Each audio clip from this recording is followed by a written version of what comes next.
Yes, it's time again. It's the midweek edition of Sports This Morning on your award-winning station, Channels Television. So great to be here again. I'm yours truly, Ayotunde Balogun. Good morning and welcome. I'm Cecilia Amogbe. Well, it feels good to know that you're there, so just sit back, relax, and enjoy what we have for you this morning. I am Yemi Adebayo. All right, let's get this show on the road. And starting off with football, what part of the things we're going to be taking a look at. Yes, the Golden Eaglets. Many people thought, or some who didn't think, like me, but they came out smoking. They did the job right there in Chile, going past the host nation 5 goals to 1. A 5-star performance, if you like. Ruthless Golden Eaglets they were yesterday, or today rather, and well, they qualified. Well, we believe that they have qualified for the next round,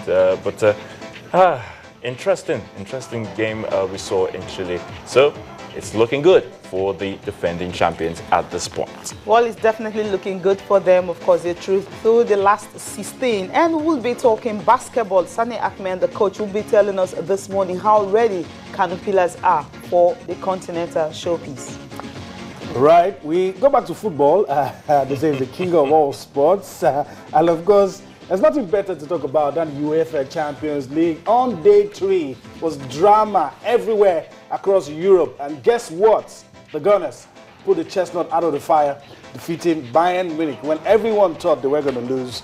Was the highlight of day 3 in the UEFA Champions League. We'll be giving you more on that as we go on the show. That's right. That's what it is on the show today. So you just stay there, glued to your TV screens or any of your devices, wherever you're watching this within our borders and, of course, outside our shores. It's going to be an interesting package indeed. We'll go for the news headlines, but before then, guys, really, talking about the Golden Eaglets, I was saying, the build-up to this game that I really wasn't sure if the Golden Eaglets would come out in that one. Well, definitely they are the defending champions. You talk about the pressures, of having to win against a host nation at that, but they really came out smoking at the end of the day. I wouldn't say I'm surprised. I didn't expect to see 5-1. I think the only thing that worried me a little was the fact that they were playing against the hosts. And when you play the hosts, a lot of things come into play. And host nations do find a way to raise their game. Form kind of changes when you're playing in front of the home crowd. So, but it was a good result. A good result. It's a good result, really. A good result, really. And if they can keep this performance levels up, who knows what they might just happen. And they're true to the last 16. I can confirm that to you, that they're true to the last 16, having won 2 of their matches. Well, let's go to the headlines now. And Waldo, with that lovely smile, standing there, waiting to... But first, let me ask you, what got you talking? I mean, my sleep was cut short because I had to watch the match. The Golden Eaglets, well done, 5-1. I mean, I thought after 1-2-3 it was going to end, and then 4-5. And let's not forget they had 3 penalties. Exactly. I mean, what team will give away 3 penalties? It could be a measure of the pressure. Could be. Okay, so the pressure was on Chile and not on the Golden Eaglets. Not on the Golden Eaglets, because they were doing it with ease somehow. All right, thank you very much, Anne. Thanks so much, Anne, for the news headlines there. Definitely interesting things happening around the world. All right, it's still a sports this morning. Let's get on with the show.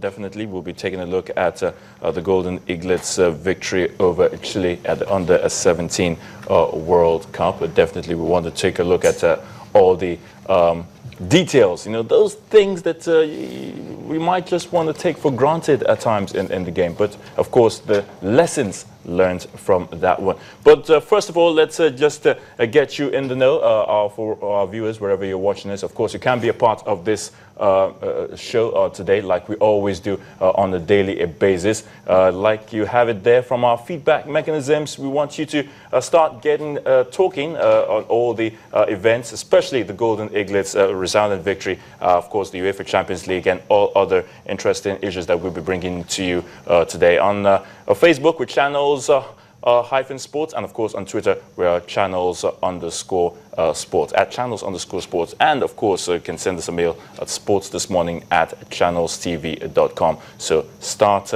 getting to us, and we'll definitely have all those messages or your views or whatever it is in the course of the show. All right, so guys, Golden Eaglets, 5-1 winners over Chile. Cecilia. Well, I think it was something that was expected, but I didn't know it was going to be that much, like 5 goals, and the fact that they wouldn't have the luxury of missing a penalty. Oh, even missing a penalty. So it shows that Wow. the guys really came out well to play. And the way it all started, you know, before you even started watching the game, 26 minutes, the fastest goal of the tournament. In 26 seconds, I mean. So before you could start watching or settling down, you'd be wondering what happened. First few minutes, of course, few seconds, 30 seconds, they were already a goal up, and of course, Chukwueze was the one who scored that first goal. 2 Nigerians were actually, 2 of them scoring a brace. Osimhen, of course, scoring 66 minutes, and in 86 minutes, he also scored a penalty. Wankali also scoring a penalty, and of course, we have Chukwueze scoring in the few seconds into the game, and of course in the 61st minute. And if you check the way the whole game pans out, it's like the coach had told them, look, the Chileans, they are host nation. You're going to be playing against, you know, the crowd and also 11 boys on the field. You have the 12th man there on the stand. So your best bet is go there early. Of course, grabbing that goal early actually maybe destabilize them a little bit, because the pressure was down so much on them. The foul they committed the same way, you know, inside the penalty areas, just a clearing. It shows that they're actually on the 7th team, because most of the defense were actually not professional in a way. But there was actually one clearing. Yes, there's one clearing they actually made, you know, inside the 18 yards box. I was like, yes, this is the real Chileans I was expecting. Sometimes they defended so well, if it would have been more than that, but sometimes the defense was just so porous. And of course, the way they were just clearing the Nigerian boys, you know, on the ground, and of course, it shows that, well, they were not really that mature. The pressure was on them, and they were making too many mistakes, and Nigerians had to capitalize on those mistakes that they made. The team talk worked. Run away with the victory. Coach Manuel Amunike said, look, we want this team against complacency, and he says you must take your chances. And I agree with Cecilia and everything that he said, because the boys just went to the field and look, everything is against us, and that's the mentality you should have. Exactly. Believe everything is against you. Don't expect favors from the referee. Don't expect your opponents to go easy on you. I mean, and just take your chances, because you might not have another one. And who knows? Like I said, if and what if doesn't count in football, but just try and imagine if they didn't score in the first minute. Who knows what could have happened? You know, scoring in the first minute, putting your opponents under pressure and forcing them to make mistakes. When Han was here with us, I said it was a measure of the pressure, and truly it was. Because once you're under pressure, then you start making those schoolboy errors. A lot of things begin to come into play. I'm very happy for the Golden Eaglets. They've won nothing yet. That must be on the line. The very essence of this tournament is not even the winning per se, but we love victories here in Nigeria. We love victories, definitely. Because every time I think of what Undu Kagbali said a couple of days ago, we said that, look, wouldn't it be, there is pressure, and like, don't put pressure on these young lads, you know, they're playing the hustle, but he said, no, there is pressure, they must win. If they don't, you know, but so they got and if you check, Nigeria was even down to 10 men and all that. Yeah, we even got the red card. It was the Chileans who actually had that, but it was the Nigerians who had it, and they just didn't give up. They just continued pressing, and at the end of the day, they just got what they wanted. 3 points. Of course, right now they're through to the last 16, joined by South Korea, also Korea Republic. They are also through. So you have 2 teams already through to the last 16. Well, a wonderful one for the Golden Eaglets. A good way to start the game, you would say. And of course, the last game against Croatia, to just be formality. And remember, we're going to miss some players. One of the Nigerian players who actually got, you know, second yellow card, and of course the one who got the red at the end of the day. So 2 of them will definitely not be playing in that game. So it's going to be a relaxed game for them. Yeah.